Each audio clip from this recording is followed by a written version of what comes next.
you love the ginger dressing at Japanese restaurants as much as I do, well, you can make that at home, and it is a powerhouse of nutritious ingredients. So we're making ginger dressing today, so stick around. I'm Judy Matusky, and I'm a registered dietitian and culinary nutritionist with Athens Nutrition, so thanks for joining. We are making ginger dressing, and it's basically really carrot dressing. So the bulk of the ingredient is really coming from the carrots. That's what gives it its substance, and the ginger is there for the extra flavor. So I'll walk you through the ingredients. We are cooking a little bit more than 5 ingredients today, but again, most of these ingredients you probably have in your pantry or in your refrigerator. There is one that you might not, and we'll talk about that.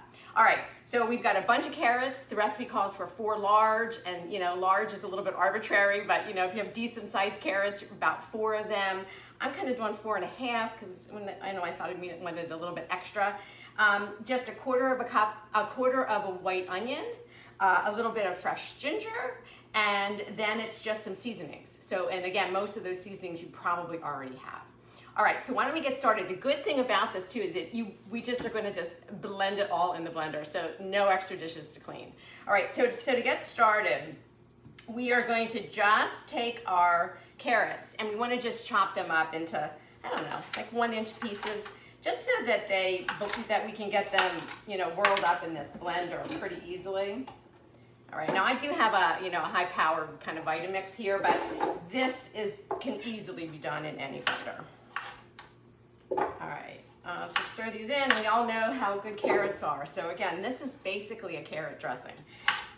Super high in beta carotene, one of those really powerful antioxidants that we just can't get enough of. Orange vegetables should always show up in our diet many times throughout the week. So if we've got it in our dressing, this is one way to do it, and it's certainly a very delicious way. So we have our carrots in there, and now I have like a sweet onion. So I'm gonna use a quarter of that, and I'm gonna just take it and cut it into a little bit smaller pieces. So that's gonna go in. Now the ginger, I bought the ginger root, and usually I buy, a larger amount than what I'm gonna need. And what I'll do is I'll just slice it up into little circles, and I'll take a jar and I put them in the jar and I cover it with like white wine or sherry or whatever alcohol I have opened. And then I store it in my fridge, and it lasts forever. I'm not sure how long, but it lasts a long time. Because if you buy ginger and you don't do something like this, it does start to get moldy pretty quickly. So I just always have it on hand. I keep it in there, and what's really nice is that the alcohol that it's being stored in picks up the flavor of the ginger, and then you can use this in sauces and dressings and marinades and that sort of thing as well. All right, so it calls for about a quarter of a cup of the ginger. I'm just gonna take the ginger that I pulled out of that jar, which is about a quarter of a cup, and I'm just gonna throw it in to the blender. All right. So those are sort of the main fresh ingredients that we're putting in. Now we're going to go into the seasonings, and it calls for 2 different vinegars. So one is a rice vinegar and one is a white vinegar. So you want that white vinegar because you really do want a neutral, almost no flavor vinegar other than what's coming from the rice vinegar. So balsamic and apple cider vinegars, red wine vinegars aren't going to work as well. You just don't really want that extra flavor from them. You just want a plain, flavorless vinegar, and that's white vinegar is perfect for that.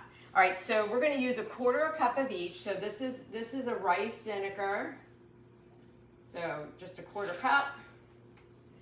And then we're going to do, and I use a lot of white vinegar because I do a lot of pickling of like cucumbers and carrots and all kinds of things, cabbage.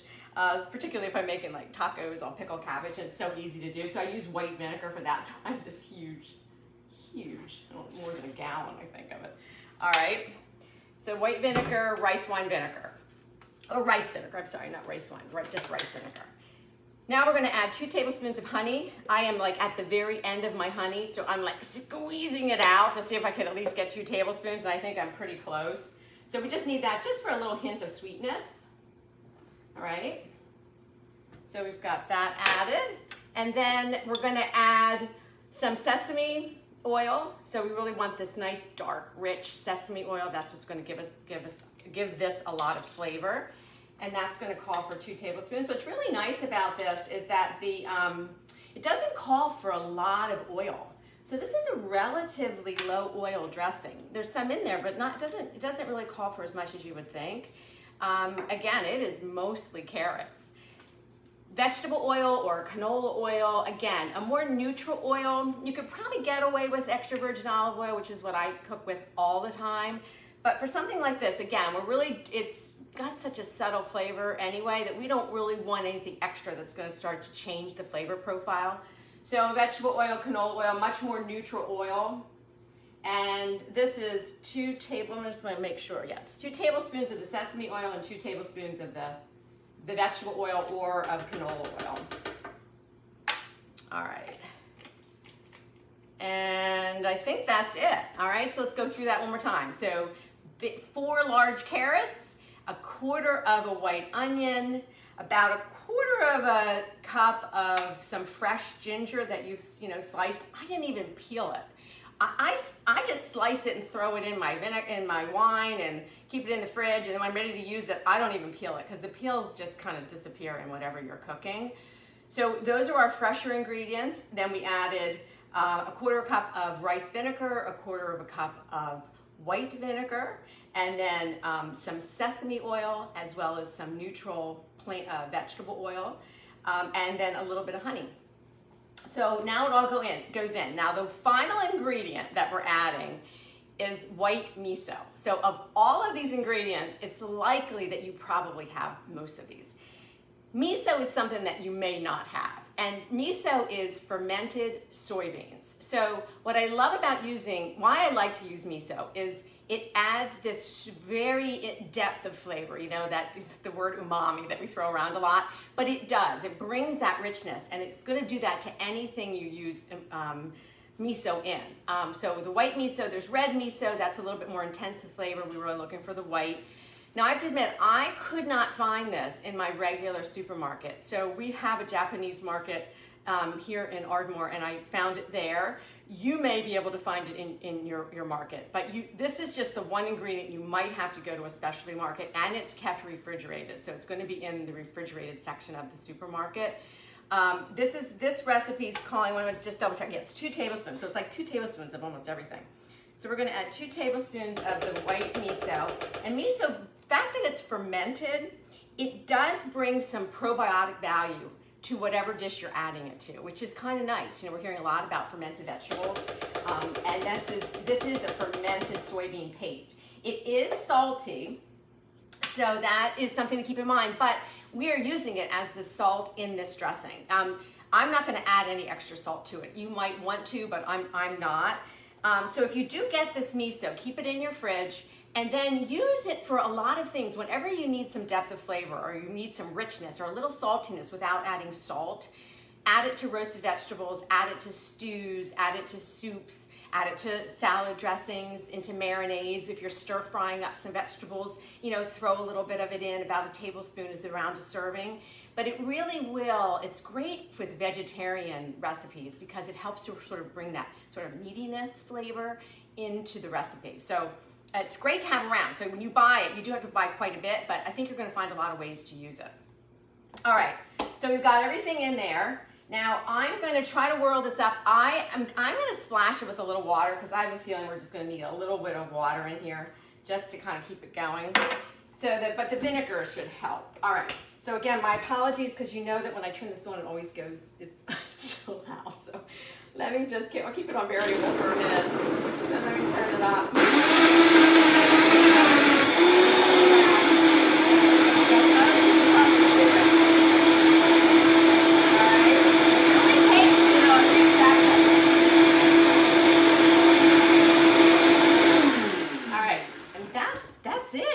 That's it.